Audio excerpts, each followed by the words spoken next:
New tonight, many families in Metro Atlanta are nearing the end of their spring break week. That's right. So law enforcement that patrols a popular Florida beach destination is making it clear they do not want to see Atlanta spring breakers if they're not going to follow the law. 11 Alive's Brittany Kleinpeter has this story.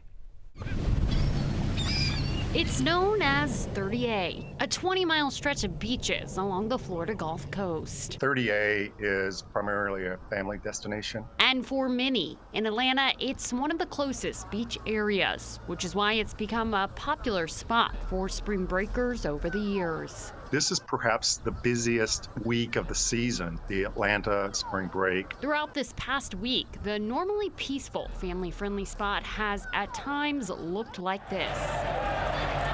Because of that, Atlanta turned 30A resident Todd Roark says Atlanta spring break is something locals have come to dread. It's actually become an embarrassment to even say I'm from the Atlanta area during this week. There's been several posts on local Facebook pages, no longer renting to Atlanta, locking and boarding my doors, locking everything up. The local sheriff's office, starting on Tuesday, put a 7 p.m. beach curfew in place, posting that they are working to manage the heavy influx of crowds of unsupervised teens flooding to Walton County beaches during, quote, Atlanta spring break week. And the message to parents is that our county is not a place to allow your children to roam freely in packs and cause fights and destroy property. They do things that they tend to not do normally if they're by themselves, but they get the one or two, the couple that are in there that try to start having to cause problems, and then it just becomes a mob and they hurt, and that's what we're trying to prevent.